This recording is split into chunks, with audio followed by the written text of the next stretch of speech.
A few days ago, a gunman assassinated a Democratic state representative named Melissa Hortman, murdering her husband as well. Hours earlier, Democratic State Senator John Hoffman and his wife were shot, but both survived. Law enforcement soon released a chilling snapshot of the attacker wearing a rubber mask dressed up as a cop, in a scenario that seems like it's straight out of The Purge. Now, there are a lot of things I could say about this event, and I'm sure all of you watching this can as well. Obviously, it's just the latest development in a country where right-wing extremism has been consistently ramping up, and now has been empowered. But that's not what I'm here to talk about. I'm not just here to give a news report. I'm here to talk about a pattern in our political discourse that reoccurs every time something like this happens. The victims of this series of shootings were two Democratic lawmakers and their spouses. Not one, but two Democrat lawmakers. The political motive of this attacker is obvious. Yet, as soon as the news started making the rounds, people on the right got busy flooding the airwaves anywhere they could that the shooter was actually someone on the left, warning people about the dangers of leftist extremism. Among the right, the memo got out that they would all collectively deny the obvious. They were going to pretend and try to convince everyone, or at least themselves, that the shooter was definitely not one of their own, but that he was on the left, one of the bad guys. And people on the right bought in. From random commentators on social media all the way up to Elon Musk and Donald Trump Jr., the right got together to collectively gaslight everyone into thinking the shooter was not one of them. Even after the police revealed that the shooter kept a hit list of other Democratic lawmakers and abortion providers in his car, Republican Senator Mike Lee still blamed the attacks on Marxists, and even added a little joke attaching the attack to Tim Walz. Now, it's tempting to look at this and feel disgusted, to get angry at the gleeful, shameless lying. But what I want you to know is that this is not a new tactic at all. You see, I've been following politics for a while now, and I've watched the right wing try to pull this off many times, and honestly, it's getting old. The right has industrialized this tactic. Every time right-wing violence happens, they lie. They blame the left, and they make sure that no one on their side is ever at fault. They keep this up until the rest of us get exhausted trying to establish basic reality, until something else takes over the news cycle and takes the heat off of them. And it's not a one-off. It's not an accident. It's a defense mechanism, and I'm sorry to say this, but the time is ticking down to when we see another senseless act of right-wing violence. And when we do, we're going to see this exact same tactic again, and it will be deployed to keep us from discussing the real source of this violence and the ideas behind it. That's why I'm making this video, to expose the pattern and to make sure that you, the viewer, will be able to recognize it when it shows up again. By the end of this video, I want you to be able to understand what this looks like. You'll understand why the right uses tactics like this, the role that it serves in their ideology, and most importantly, we'll discuss how we can combat this the next time it shows up. Now, in order to show you that this is a reoccurring pattern, I've thrown together a list of highly publicized violent events in recent history. Some of them were political in nature, some were not.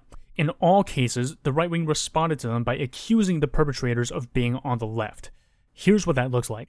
For my first example, I'm going to go all the way back to 2015. This is a real OG example from when I just started following politics.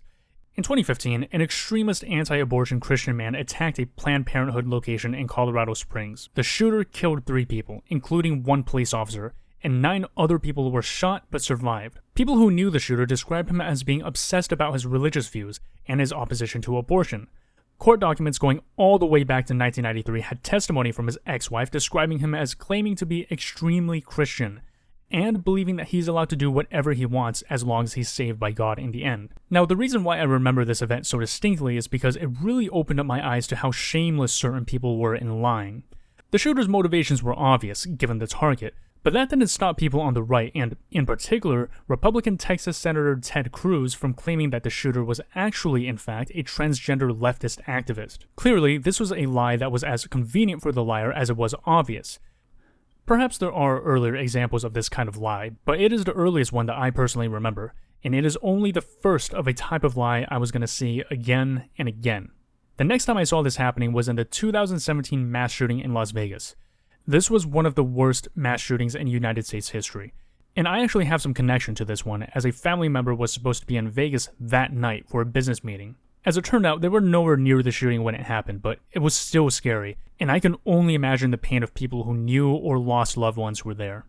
In any case, this is one of the shootings on my list that was not political in motive, even if it did take place at a time when gun control was a hot topic of debate. To this day, there's no clear motive for this shooting, even if we did figure out that the shooter was not mentally well, to say the least.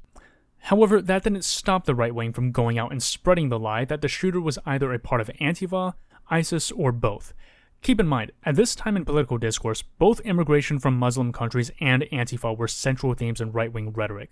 It's hard to overstate how common these claims were, but the simple fact was that there was never any evidence that came out to support them, so even some on the right were never convinced, which is how we got incredibly funny clips like this. This is Alex Jones talking to his co-host Paul Joseph Watson. Now, Watson isn't around much nowadays, but back then, he was one of the biggest names in the alt-right, and it's pretty clear from this clip that even he's not buying it. It wasn't left-wing, it wasn't right-wing, it wasn't an Islamic terrorist, it was just a mindless act of evil. It does happen sometimes where you just get mentally deranged people. Let me stop you.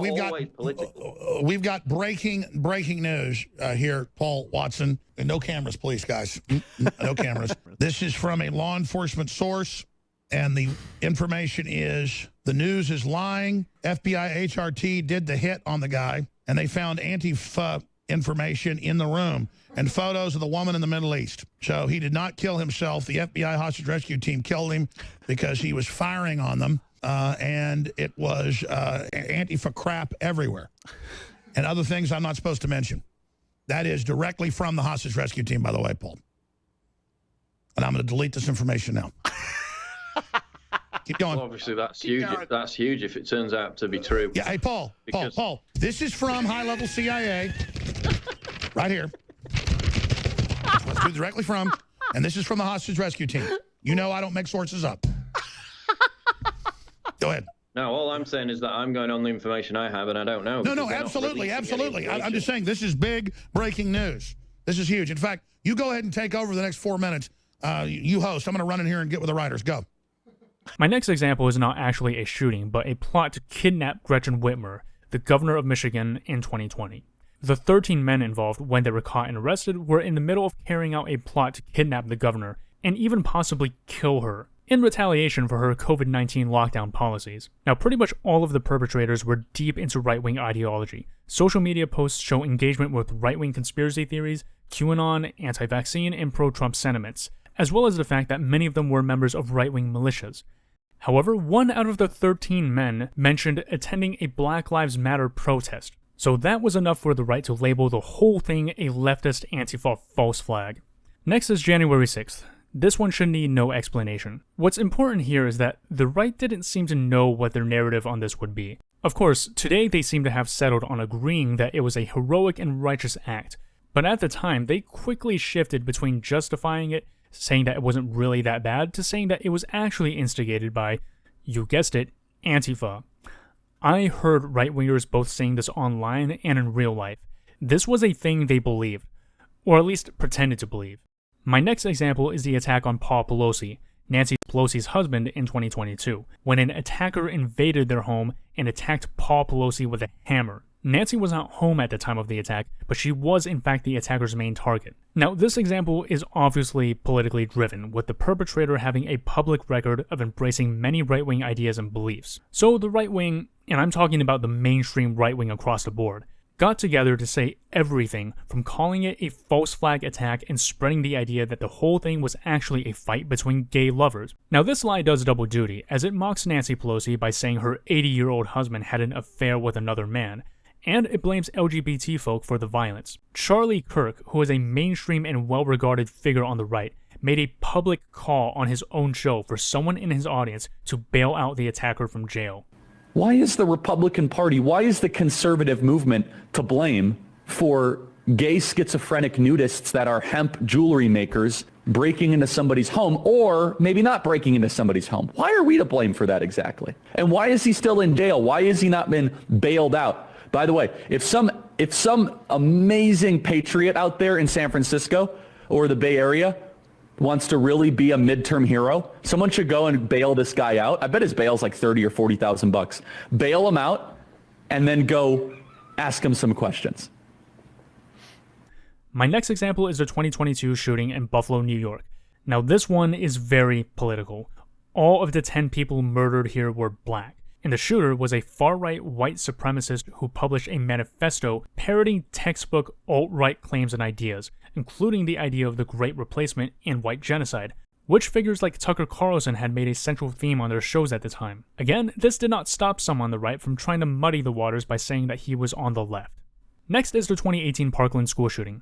This was one of the worst school shootings in American history. Now, this did not have a political motive, but it came at a politically tense time, with Trump being just a year into his first presidency and with gun control being a hot topic at the time. This shooting kicked off one of the most intense and sustained efforts to get gun control legislation in recent history. Given all this, it's not a surprise that the right spread lots of conspiracy theories and lies about the people involved, from the survivors to the shooter himself. The one I'll point out is where the right spread a photo of a completely unrelated guy wearing a Communist Party t-shirt and claiming that the shooter was, you guessed it, a member of Antifa. Finally, I have the 2022 Uvalde school shooting. 21 victims lost their lives in this horrific event. Again, there's a lot I can say about this, but for the purposes of this video, I'm only focusing on the elements pertaining to public discourse. Now, in the aftermath of the shooting, there were again calls for more gun control legislation, and this one went further than usual. Memorably, this incident drove Matthew McConaughey, who, as I understand, is a pretty conservative guy himself, to visit the Biden White House and publicly advocate for gun control laws. So there's the gun control angle, which the right wing typically resists, but there was another angle to this tragedy. You see, this shooting happened when the memory of the Black Lives Matter, George Floyd protests were still fresh, and skepticism of policing in America was still a hot topic, with, again, the right wing resisting this. And after the shooting in Uvalde, details about how the police dealt with this began to be a topic of conversation. You see, the police arrived 3 minutes after the shooting began, but took over an hour to actually confront the shooter. And now the world had an hour's worth of footage of police officers standing around while a school shooting was happening, and not rushing in, but instead arresting parents and even another police officer who tried to run in to save their own families. So what did the right do? They said that the shooter was trans. Seriously, they took a picture of a trans person off of Reddit and spread it around and tried to turn it into evidence that being trans made people deranged and violent. So this is the pattern. Something bad happens. Something bad that implicates the right wing and their ideas. Sometimes the motive isn't even political at all, but the right knows that the event makes a powerful argument in favor of gun regulation. So the right collectively decides that they're going to act like the perpetrator was on the left, or they were trans, or an immigrant. The only point is to mark the perpetrator as belonging to an outgroup that the right wing demonizes, to convince themselves that the event was something external to them, something that requires no introspection about what it is about their rhetoric or ideas that caused this to happen. And so the lie gets out. While the authorities and the media are still busy figuring out what happened and who did it, still digging deeper and holding off until they can get more confirmed facts, the right gets a head start on making sure their lies make their way around the world. In those crucial hours or days in between the event and the facts coming out, the right already has their narrative flooding the airwaves. And it doesn't matter that we can debunk them quickly. It doesn't matter that we can point out that they're just making things up. The fact that we have to debate the lies is the point. In many of the examples that I brought up, the takeaways are obvious. The right-wing motives behind the violence are obvious, even if the perpetrator hasn't been found yet, even if the manifesto hasn't been found yet. The right does not bring up their bad faith arguments because they expect anyone to be convinced by them. They do it because every moment we're stuck debating and correcting their lies is a moment that we're not pointing out the actual causes, the actual motives behind the violence. And when the facts finally do come out, when the police confirm what everyone already knew, that the shooter was not a trans leftist or an Antifa agent, there's no correction, no apology, no retraction. Not a single moment of the right admitting, we got this wrong. It just disappears under the rug, and somehow, the people who told these lies don't lose any credibility. The next time something happens, the cycle begins again. So as you can see, this is something the right does a lot. What we're saying now is nothing new. And why should they stop when it works so well for them? Now, to be clear, by working, I don't mean that it's actually convincing the general public. I don't see much evidence of that at all. So if it's not about convincing others, what is it about? You see, I'd like to introduce to you a concept that I'm calling psychological indulgence. It's going to be a concept that comes up on my channel often, and it's how I describe what is the ultimate goal of all reactionary politics: a refusal to tolerate psychological discomfort, cognitive dissonance, or self-doubt. Let's look at how this works in this case. The lies that we just looked at are blatant lies. The right-wing political motives behind much of the violence that we just looked at are blindingly obvious. Trans leftists are not the ones going out shooting up Planned Parenthoods, okay? So why lie about something that's so easily disproven? Well, other than the rhetorical purposes I just went over, the lies serve the purpose of securing psychological comfort for the reactionaries repeating them. You see, it's not about convincing you, or even the general public. It's about convincing themselves. Convincing themselves of what, you might ask? Convincing them that first and foremost, their side, their tribe, and the ideas that they believe in can never be wrong. To a reactionary, nothing they believe in can be acknowledged to result in harm. No one, and I mean no one that is on their side, in their tribe, can be acknowledged as having done anything wrong. I'm not being facetious. Do not underestimate how totalizing the reactionary mind can be. I have had debates with right-wingers I know personally, where they bring up some apparent instance of people on the left, like Antifa, committing violence or property damage. And when I reply that I can point out right-wing violence too, like the January 6th insurrection or the plot to kidnap Gretchen Whitmer, the reply was, those were both caused by Antifa. They were Antifa pretending to be on the right to make Trump supporters look bad. And the reply was instant. I'm telling you, it was like a reflex. Another time, a reactionary sent me an article about a Black Lives Matter protester apparently punching someone at a protest. I pointed out that I could send them stories of right-wingers doing violent things too. And I'm not kidding, this person challenged me to find even one story of a right-winger committing political violence. They seriously believed none existed. This tactic of saying that every right-winger that does something bad is actually a trans-leftist fulfills several functions. First, in the mind of a reactionary, conceding that anyone that shares their ideas, or even a political label with them, did anything wrong, amounts to allowing the liberal or leftist to score a single point. In this case, to acknowledge reality amounts to allowing the person on the left to win the debate. But if the reactionary can keep the debate on the first level, of debating the very identity of the perpetrator, of making the person on the left argue with a brick wall to establish reality, then the debate can be kept at a level where the reactionary can be protected from the possibility of being made to feel shame, or being made to answer uncomfortable questions about their ideology. And it's not an accident that the right always goes to calling the perpetrators leftists, or saying that they're transgender. This is a tactic to project violence from their own side onto groups that they're already comfortable hating. Reactionaries are primed to believe the worst things about these groups of people, and by projecting all of the bad parts of their own side onto them, they are able to keep their in-group pure, at least in their own minds. But this lying fulfills a function beyond what it does to the outside world. Lies like these, which are exclusive to the right-wing reactionary world, also fulfill a social function, in which the willingness to publicly profess belief in the lie serves to prove one's allegiance to the in-group. By loudly and aggressively making public statements affirming the lie, one demonstrates loyalty to the right-wing cause. Again, repeating the lie is not so much meant to convince the outside world. The lie functions as a loud, public middle finger to liberals, to the left, to the mainstream media.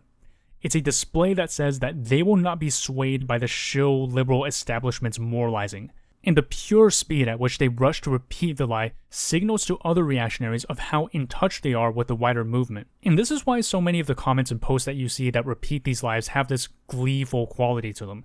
The act of repeating the lie is a way of asserting the reactionaries' power over psychological discomfort, and their power over the person on the left who tries to change their mind with facts. The lie has an outer function and an inner function. On the outside, it keeps out the challenges and questions that the truth poses to them.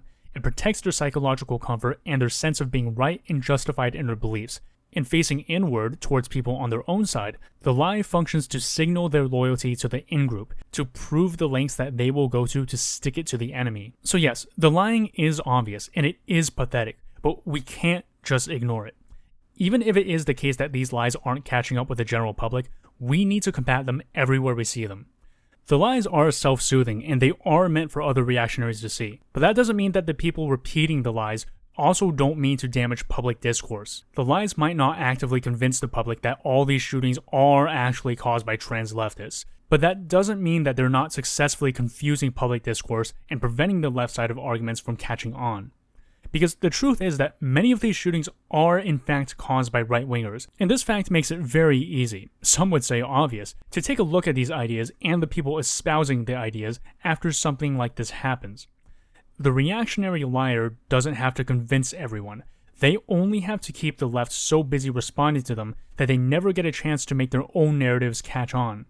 So, the general public never hears a sustained discussion about the right-wing ideas that led to the tragedy, about criticisms of the Republican gun policies that led up to the tragedy. No, the only thing that a reactionary needs is for the general public to see nothing but confused bickering, and to walk away with a resigned feeling of just another day in America. And that's what makes this narrative truly dangerous, because it's a unified and sustained effort to prevent any solutions from being discussed and implemented. And that's why I'm now going to discuss what anyone who cares about the truth, on the left or anywhere, can do about it. Now, I told you all of that stuff not just to vent. Knowing the psychology behind the lies and the effect that they're having on discourse is only the first step in figuring out what the solution is. And here's where I'd like to propose mine. So first of all, I've been heartened to see that in many social media spaces, people have been really good at pointing out and responding to the people spreading these reactionary lies. But in my humble opinion, we need to go further. Pushing back and debunking is a necessary but not sufficient condition for defeating these lies. Given what we've looked at here, it's a mistake to engage with these people spreading these lies as if they are sincerely mistaken. The people going out and saying these things are not people who are simply in need of more information. When you or I argue with these people, it is not for the sake of changing the liar's mind or getting them to stop repeating the lie. It is for the benefit of anyone who might see what you have to say. And that means that we need to go beyond debunking. So here's what we do. So first of all, it's always good to debunk the claim on its own terms.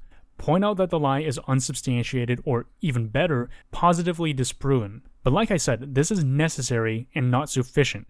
We need to make it clear to everyone watching that this is an old, repeated tactic.